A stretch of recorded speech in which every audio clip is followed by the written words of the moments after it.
Hi, and welcome back to the Mind of the Writer.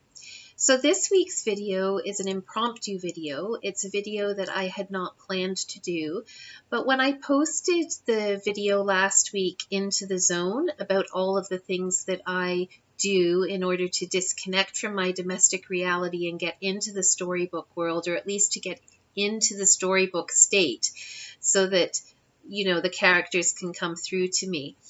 I then finished that, and then I thought, no, there's more that I need to say on this.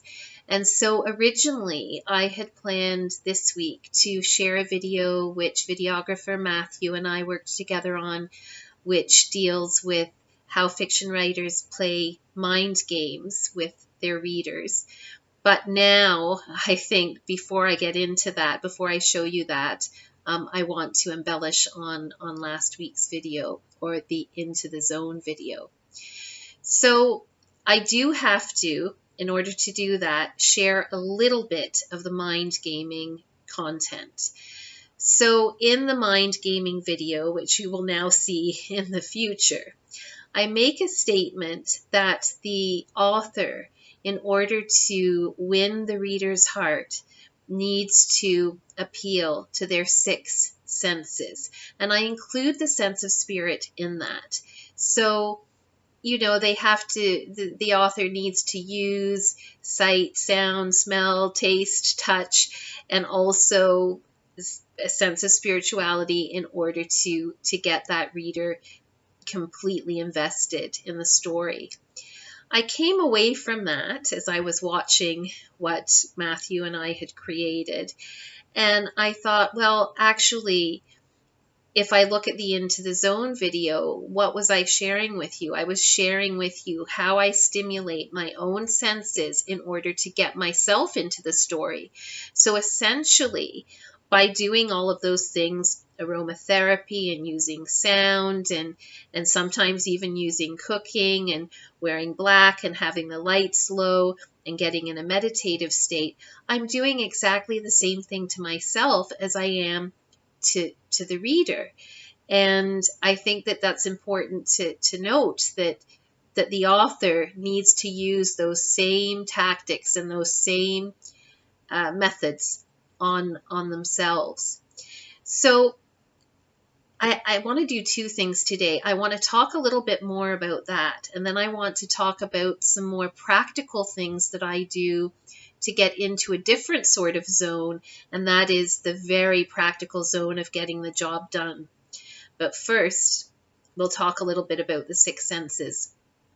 So in last week's video, I talked to you about the things that I do, the sound and things like that. But I wanted to talk a little bit about spirit, because I think that applies to the point that I get myself in this meditative state in order to write. But there's something else that I think is very spiritual about what I do or what I'm doing. And it's going to be difficult to describe, so bear with me. But I really listen to my heart over what may be practical. So if any of you are following me on LinkedIn right now, I am sharing my poems daily. And I've had a few people reach out to me and say, these need to be in a book and they need to be in an anthology and you should be charging for them. And this is true. This isn't not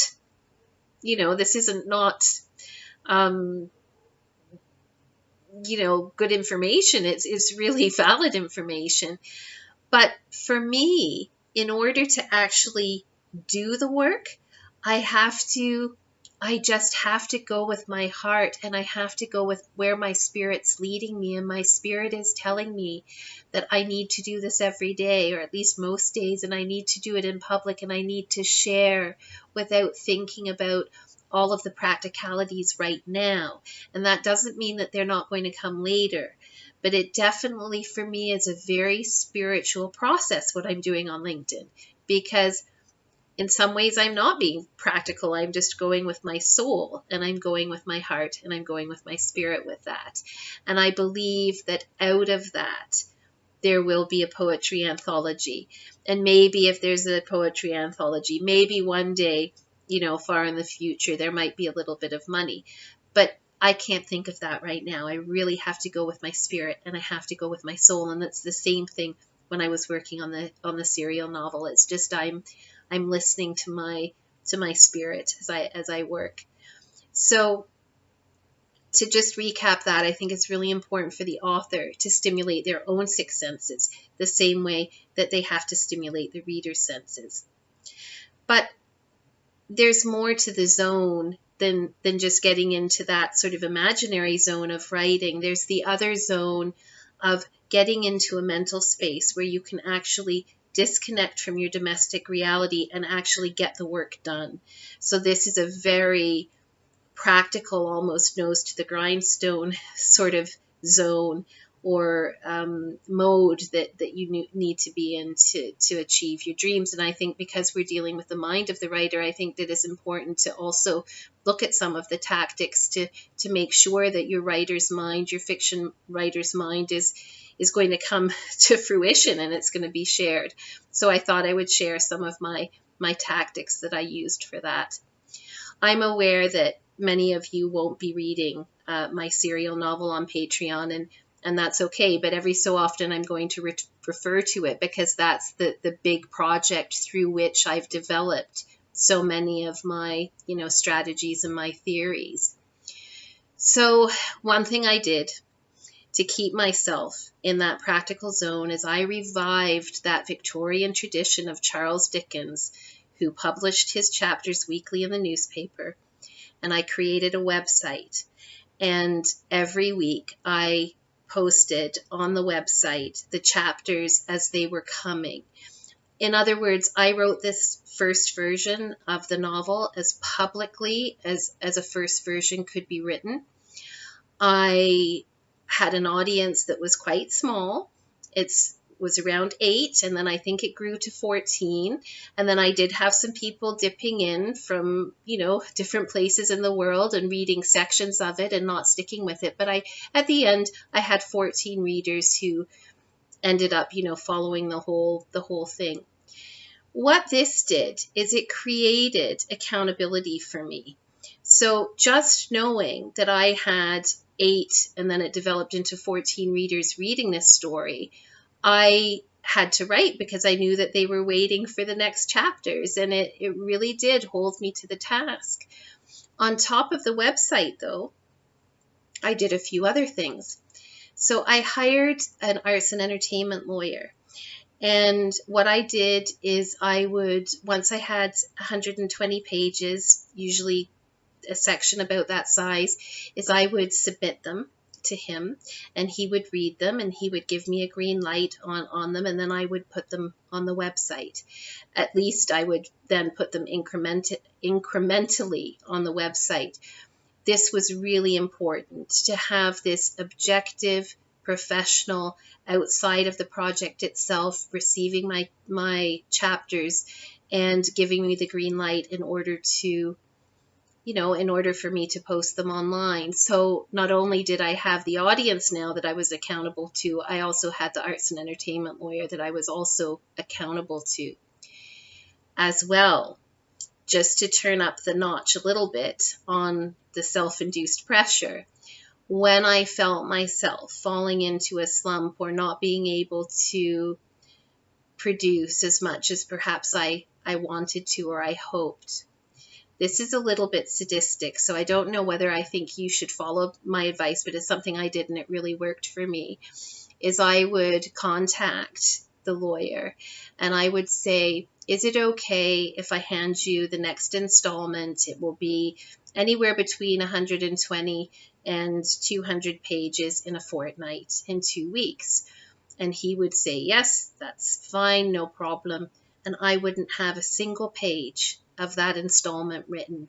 But as soon as I got back, yes, that's fine, I'll be expecting it, then I got onto the job and I actually would complete the number of pages that I said I was going to complete. That seemed to work really well for me, keeping me on task. Another thing I did to keep myself in the project, in the zone of working, is I surrounded myself with young professionals. So I built a team in a way, a very small team, but a very good team. So I hired an editor, I hired a marketer, I hired a videographer and an illustrator, and I made a point of hiring young people who were, just getting started in their industries, and they needed the experience, paid them their asking price. And this for me was key, because then I was accountable to them as well. So if I'm what the editor, her name is Kendra, and I hired her just as the website process was coming to a close, because the website process for me, part of that was sharing my unedited, uncut work with the public so that they could see a novel developing before their eyes, and what the novel looked like in its first version, in its first state. But once Kendra came on board, and then I was handing sections to her for the Patreon version, which is running now, it's another person who I'm accountable to. I have to hand the work into her. These methods, which are fairly strict, making sure that I'm uploading every week for an audience, handing in sections to the lawyer, saying that I'm going to hand in 200 pages and none of those pages have been written, also to the lawyer, and surrounding myself with a team of young professionals. These were tactics that kept me in the zone. And also, it's the same way now in a way on LinkedIn, although it just seems that this is what I do. I almost have to write in a public way in order to get the job done, and then people can watch if they want, and people don't have to watch. I think of sandcastles, and when you're at the side of the water and you're building a sandcastle, well, it's the building of the sandcastle that people like to come and watch, as they're walking along the beach, and some stop and they look at the sandcastle and they watch you build for a while. Some people want to actually help you build the sandcastle. Some people want their photos taken by the sandcastle. And the building of the sandcastle is equally, if not more important than the end result. And so that's a philosophy that I bring into my writing, that for me, sharing the process is probably the most important strategy of keeping myself in the zone of getting the job done. So just to recap, treat yourself as you would the reader and stimulate all of your senses to keep yourself in the story, but then develop your own strategies, maybe not as stringent as mine were, to keep yourself accountable to other people in order to get the job done. So we'll see you next week on The Mind of the Writer.